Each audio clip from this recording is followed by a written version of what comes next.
আল্লাহ তাআলা জিন ও মানুষ জাতিকে সৃষ্টি করেছে তার ইবাদতের জন্য। আর জিন ও মানুষ উভয়ই এই পৃথিবীতেই বসবাস করে। যখন মানুষ জিনদের আবাসস্থল ধ্বংস করে, তখন তারা কতটা ভয়ানকভাবে প্রতিশোধ নেয় তা মাকমুম 2-তে দেখানো হয়েছে। তাহলে চলুন আর কথা না বাড়িয়ে কাহিনীতে চলে যাই।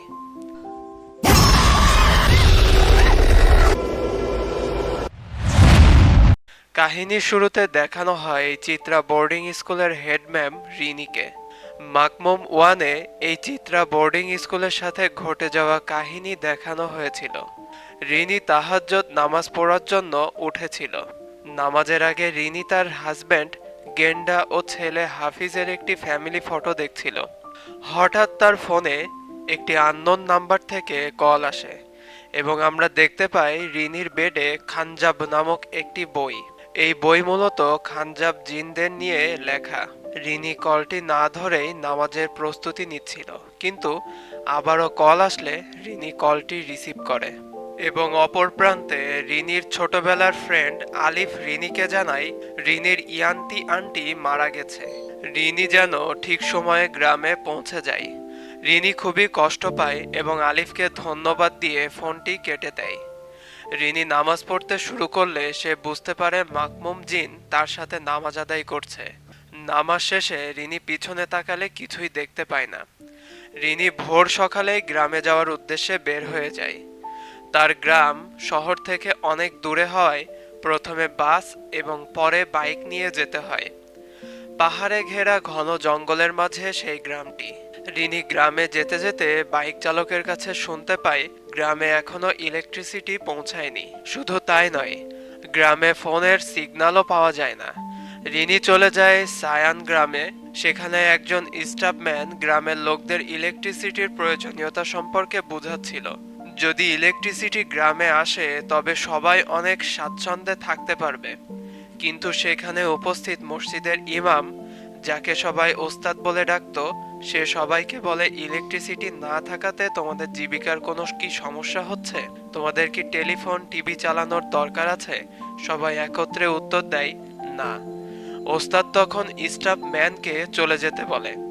সেখানে ওস্তাদ আলিফের দাদা মিস্টার কি কে ডাক দেয় এবং বলে, আমার সিদ্ধান্তের সাথে তুমিও কি একমত? কি তাকে বলে, আমি তোমাকে মসজিদের পাশের বড় গাছটি কাটতে নিষেধ করেছিলাম, কিন্তু তুমি আমার কথা শোনোনি।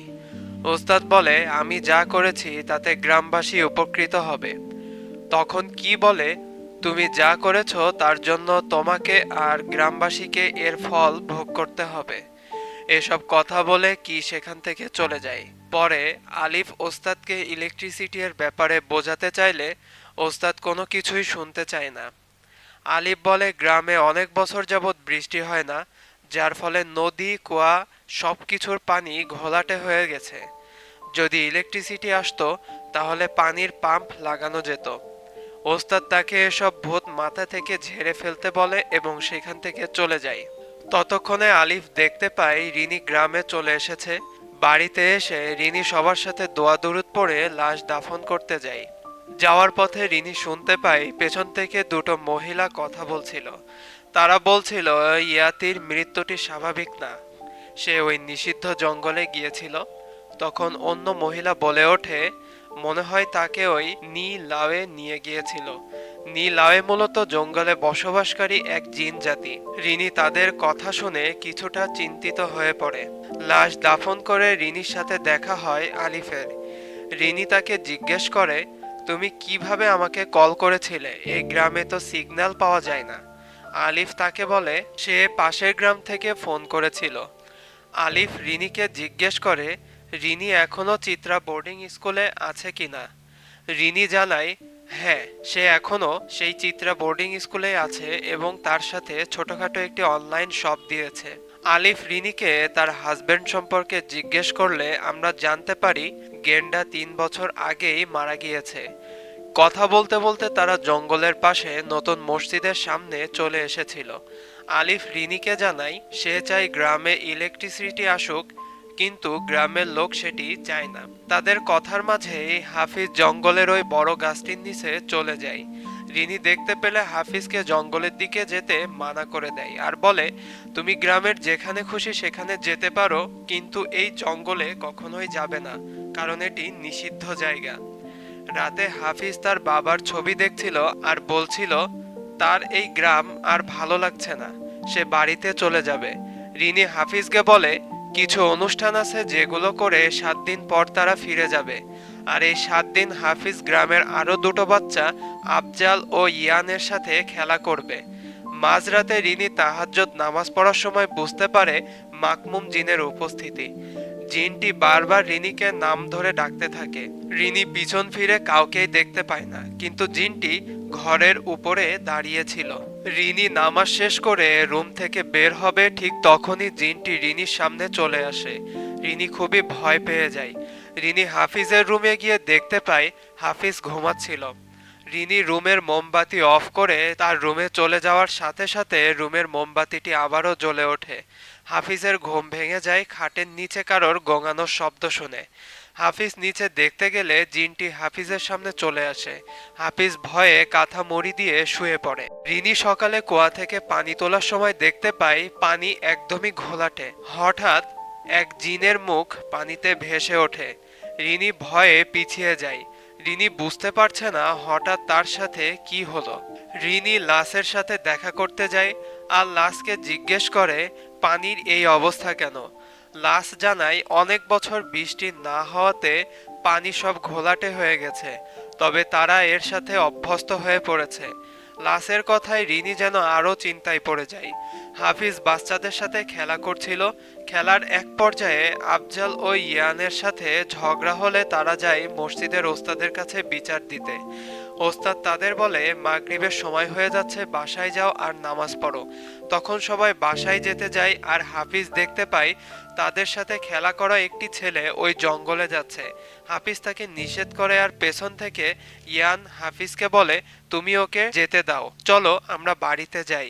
বাসায় ফিরে হাফিজ রিনিকে বলে তাদের সাথে একটি ছেলে খেলতে আসে, সে আজকে ওই জঙ্গলে গিয়েছে।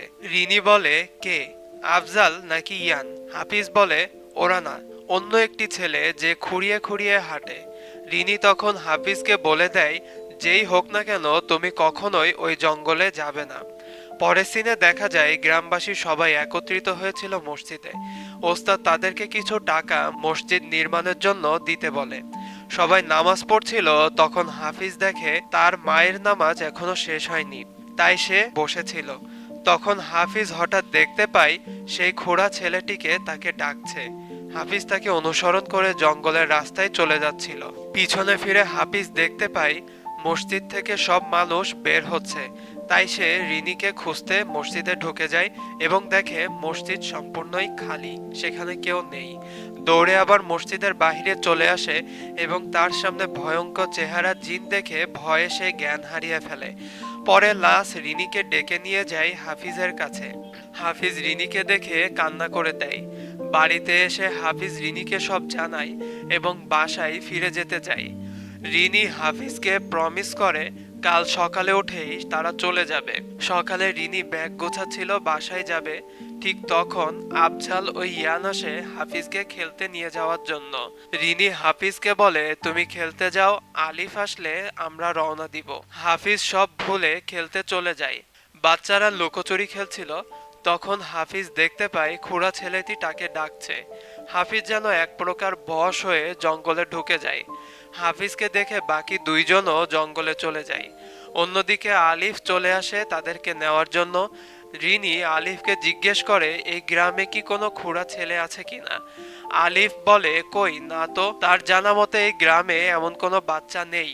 রিনি আলিফের কথা শুনে ভয় পেয়ে যায় আর হাফিজকে খুঁজতে থাকে। রিনি হাফিজকে না পেয়ে জঙ্গলে চলে যায়। সেখানে যাওয়ার পর থেকে রিনি শুনতে পায় আশেপাশে থেকে কে যেন তাকে ডাকছে। রিনির পেছনে পেছনে গ্রামবাসীরাও জঙ্গলে প্রবেশ করে। রিনি হাফিজকে ডাকতে থাকে এবং হঠাৎ দেখতে পায় হাফিজ সহ বাকি দুইজন বাচ্চা একটি বড় পাথরের উপরে অজ্ঞান হয়ে শুয়ে আছে। গ্রামবাসীরা বাচ্চাদের নিয়ে আসে মসজিদে। বাচ্চাদের ছটফট দেখে মনে হচ্ছিল কোনো জিন তাদের উপর আছর করেছে। রিনি ওস্তাদকে বলে, জঙ্গলে যাওয়ার জন্য খারাপ জিন বাচ্চাদেরকে আছর করেছে, কিন্তু ওস্তাদ বলে এটা কেবলই একটি ভুল ধারণা, জঙ্গলে এমন কিছুই নেই। রিনির কথা কেউ বিশ্বাস না করলে রিনি হাফিজকে নিয়ে বাসায় চলে আসে। রাতে রিনি সহ বাকি দুইজন বাচ্চার মা নামাজ পড়তে গেলে বুঝতে পারে কোনো জিন তাদের পেছনে দাঁড়িয়ে নামাজ পড়ছে। হাফিজ দেখতে পায় রিনির পেছনে একটি ভয়ঙ্কর জিন নামাজ পড়ছে। হাফিজ ইশারায় বোঝাতে চাইলেও রিনি বুঝতে পারে না। নামাজ শেষ করে রিনি দেখতে পায় হাফিজ বিছানায় নেই। রিনি হাফিজকে খুঁজতে থাকে এবং দেখতে পায় হাফিজ কুয়ায় পড়ে গেছে এবং সাহায্য চাচ্ছে। রিনি কুয়ায় রশি ফেলে, কিন্তু রশি খালি উঠে আসে। রিনি পরে দেখতে পায় একটি পানি ভর্তি বালতি থেকে জিন বের হয়ে আসে। রিনি খুবই ভয় পেয়ে যায়, তবুও হাফিজকে ডাকতে থাকে। হঠাৎ রিনি দেখে হাফিজ তার পেছনে অজ্ঞান হয়ে পড়ে আছে। পরের দিন সকালে রিনি আফজাল ও ইয়ানের মায়ের কাছে দেখা করে জানতে চায় তারাও খুড়া ছেলেটির কথা কিছু জানে কিনা, কিন্তু কেউই কিছু বলতে চায় না। রাতে রিনি স্বপ্ন দেখতে পায় হাফিজ সেই বড় গাছটি থেকে লাফ দিচ্ছে। রিনির স্বপ্ন ভেঙে গেলে রিনি হাফিজকে দেখতে যায় এবং দেখতে পায় হাফিজের পায়ে আঘাতের দাগ, যা কোনো উঁচু স্থান থেকে পড়লে হবে। সকালে রিনি আফজালের বাসায় যায় এবং আফজালের পায়ে সেই একই আঘাত দেখতে পায়। রিনি আফজালের মাকে বোঝানোর চেষ্টা করে কোনো জিন তাদের বাচ্চাকে আছর করেছে, কিন্তু সে রিনির কথা বিশ্বাস করে না। রিনি তাকে জিজ্ঞেস করে, তুমি কি নামাজ পড়ার সময় কোনো জিনের উপস্থিতি টের পেয়েছো? তখন সে অস্বীকার করে। রিনি কোনো উপায় না পেয়ে লাশের কাছে চলে যায় এবং লাশকেও একই প্রশ্ন করে। লাশ প্রথমে অস্বীকার করলেও পরে স্বীকার করে নেয় রিনির সাথে যা হচ্ছে তার সাথেও একই জিনিসই হচ্ছে। রিনি লাশকে আশ্বস্ত করে সে কোনো একটা উপায় বের করবে। পরে দেখা যায় আফজাল সম্পূর্ণ সুস্থ হয়ে গেছে, তাই গ্রামবাসীরা তাকে দেখতে যাচ্ছে। রাতে রিনি হাফিজের কাছে বসে বলছিল, আফজাল সুস্থ হয়ে গেছে, কিন্তু তুমি এখনো কেন সুস্থ হচ্ছ না? হঠাৎ পেছনের জানালাটি আপনা আপনি অফ হয়ে গেলে রিনি সেটি দেখতে যায় এবং দেখা যায় হাফিজের উপর খানচাপ জিনটি ভর করে আছে। অন্যদিকে দেখা যায় নতুন মসজিদের দেয়াল যতবার ঠিক করা হচ্ছে ততবারই ভেঙে পড়ে যায়। দেখে মনে হচ্ছিল কেউ যেন মসজিদটি নির্মাণ হোক সেটি চায় না। সকালে ওস্তাদ মিস্ত্রিকে এর সমাধান দিতে বললে মিস্ত্রি জানায় হয়তো এখানকার মাটি ফাঁপা বেশি, তাই এই দেয়ালটি আরেকটু দূরে সরিয়ে নিতে হবে। কিন্তু আরেকটু সরালে সেই বড় গাছটি কাটা পড়বে এবং পরে সবাই সেই গাছটি কাটার সিদ্ধান্ত নেয়। অন্যদিকে এতদিন রিনির সাথে ঘটে যাওয়া সবকিছু ভাবতে ভাবতে আলিফের দাদার সাথে দেখা করতে যায় এবং তাকে সেই জঙ্গল সম্পর্কে জিজ্ঞেস করে। আলিফের দাদা রিনিকে জানায় তার বড় দাদা এই গ্রামটি আবিষ্কার করে এবং জঙ্গলের একটি নির্দিষ্ট জায়গা থেকে মানুষের প্রবেশ নিষেধ করে দেয়, কেননা সেখানে জিনদের বসবাস আছে। এই গ্রামে কোনো সমস্যা ছিল না। যখন থেকে ওস্তাদ নতুন মসজিদটি জঙ্গলের পাশে নির্মাণ করা শুরু করেছে তখন থেকে সকল সমস্যা শুরু হয়েছে। আলিফের দাদা জানায় সে সকলকে না করেছিল, কিন্তু কেউই তার কথা শুনিনি। অপরদিকে দেখা যায় এক শ্রমিক গাছ কাটতে গিয়ে খুব মারাত্মকভাবে জখম হয়েছে। রাতে রিনি নামাজ পড়ার সময় বুঝতে পারে আবারও খানজাব জিন তাকে ডিস্টার্ব করছে। রিনি সালাম ফিরিয়ে কাউকেই দেখতে পায় না, কিন্তু হঠাৎই খানজাব জিনটি রিনিকে পাশ থেকে ভয়ানকভাবে ভয় দেখায়। রিনি দৌড়ে হাফিজের রুমে গিয়ে দেখতে পায় হাফিজের শরীরের উপর অনেক পোকামাকড় উঠছে। হঠাৎই সে পেছনে ফিরে দেখতে পায় হাফিজ দরজা দিয়ে বাইরে বের হয়ে যাচ্ছে। রিনি তাকে ফলো করতে করতে জঙ্গলে বড় গাছের নিচে চলে যায়। হঠাৎ রিনি শুনতে পায় গাছের উপর থেকে কেউ তাকে ডাকছে। রিনি উপরে তাকিয়ে দেখে খানজাব জিন গাছ থেকে নেমে আসছে এবং হাফিজ জিনটির হাত জড়িয়ে ধরে আছে। পরক্ষণেই হাফিজ সেই খোড়া ছেলেটিতে পরিণত হয় এবং জিনের সাথে জঙ্গলের দিকে চলে যেতে থাকে। রিনি চিৎকারে আলিফ এসে রিনিকে জানায় হাফিজ বাসাতেই আছে। রিনি বাসায় এসে ওস্তাদকে সবকিছু খুলে বলে। হাফিজের অবস্থা রাতারাতি অনেক খারাপ হতে থাকে। রিনি কান্নায় ভেঙে পড়ে। পরদিন সকালে রিনি দেখতে পায় গ্রামবাসী সবাই মিলে গাছটি কাটছে। রিনি দৌড়ে এসে তাদেরকে বাধা দেয়, কেউই তার কথা শুনে না এবং রিনিকে আটকে রাখে। রিনি গাছ কাটা দেখে অদ্ভুত কণ্ঠে বলতে থাকে, মৃত্যু মৃত্যু। পাশেই দেখা যায় মিস্টার কি কে। গাছ কাটা দেখে সে খুব ভয় পেয়ে যায়। হঠাৎই হাফিজ দৌড়ে আসে রিনির কাছে এবং গ্রামবাসীরা দেখতে পায় সে সুস্থ হয়ে গেছে। রাতে যে লোকটি গাছ কেটেছিল, জিনটি রিনির রূপ ধারণ করে এসে তাকে নিয়ে জঙ্গলে যায় এবং তাকে একটি পাহাড় থেকে ধাক্কা দিয়ে ফেলে দেয়। পরের সিনে দেখা যায় রিনি সবার সাথে মসজিদে বসে জিকির করছিল। হঠাৎই রিনির মধ্যে খানজাব জিনের উপস্থিতি হয়। সে সবাইকে বলে সবাই মরবে। এই কথা বলে সে মসজিদের সবকিছু ভাঙচুর করে জঙ্গলের ভিতর ঢুকে যায়। সবাই রিনিকে খুঁজতে খুঁজতে জঙ্গলের ভিতর দেখতে পায় রিনি সেই বড় পাথরের উপরে দাঁড়িয়ে আছে। গ্রামবাসীরা একত্রে সূরা পড়তে থাকলে পজেসড রিনি বাচ্চাদেরকে অদৃশ্য একটি শক্তি দিয়ে বাতাসে তুলে দেয় এবং আছড়ে ফেলে দেয় পাথরের উপরে। রিনির এই অবস্থা দেখে ওস্তাদ গ্রামবাসী সবাইকে আবারও সূরা পড়তে বলে। সূরা শুনে রিনির ভেতরে থাকা জিনটি সহ্য করতে পারে না এবং পাশে থাকা একটি মরা গাছ তাদের দিকে ছুঁড়ে মারে। তারা আবারও সূরা পড়তে থাকলে রিনির মুখ থেকে অসংখ্য পোকা বের হয় এবং ভয়ে কিছু গ্রামবাসী সেখান থেকে চলে যায়। রিনি অদ্ভুতভাবে হাসতে থাকে আর বলে, তোমরা ভিতুর দল, ধ্বংস হোক তোমাদের। অন্যদিকে আলিফের দাদা দুটো গাছ নিয়ে জঙ্গলে আসে। রিনি হাফিজের গলা চেপে ধরে আর বলতে থাকে, মৃত্যু।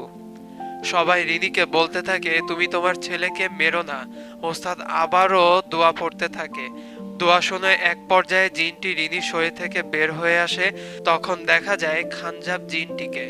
জিনটি সবার গায়ে রক্ত ছুঁড়ে দেয়। সবাই আবারও দোয়া পড়তে আরম্ভ করে। আলিফ এবং আলিফের দাদা গাছ কাটায় স্থানে দুটো গাছ লাগিয়ে দেয়।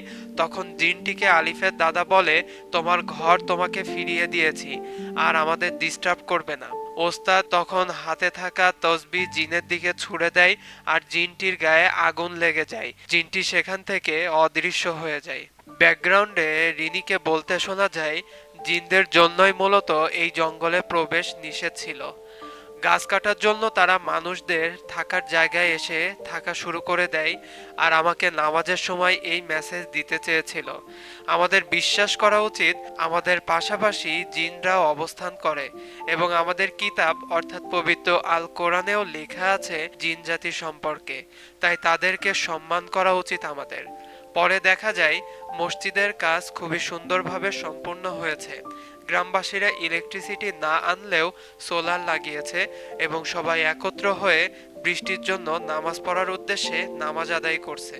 রিনি সবাইকে বিদায় জানিয়ে আলিফের সাথে বাড়িতে যাওয়ার উদ্দেশ্যে রওনা হয়। গ্রামে বৃষ্টিও নেমে আসে। বৃষ্টির কারণে তারা পুরনো মসজিদে আশ্রয় নেয়। আলিফ রিনিকে জিজ্ঞেস করে, তুমি কি আর কখনো আসবে এখানে? রিনি বলে, জানি না, যদি ভাগ্যে লেখা থাকে তাহলে অবশ্যই আসবো। আলিফ বলে ওঠে, যদি আমি তোমার কাছে চলে যাই, আমি কি যেতে পারি? রিনি তখন হ্যাঁ সূচক একটি হাসি দেয়। এখানে বোঝা যায় আলিফ অনেক আগে থেকেই রিনিকে পছন্দ করত। রিনি এক পর্যায়ে তার বন্ধু নিং সিং এর কথা বলে ওঠে। তখন রিনি দেখতে পায় নিং সিং তার সামনেই দাঁড়িয়ে আছে এবং সে হাসছে। এখানেই মাকমুম 2 শেষ হয়ে যায়। আপনারা যারা মাকমুম 1 এর বাংলা এক্সপ্লেনেশন এখনো দেখেননি, তারা আমাদের চ্যানেলে গিয়ে দেখে আসতে পারেন এবং আমি ডেসক্রিপশন বক্সে তার লিঙ্কটি দিয়ে দিব।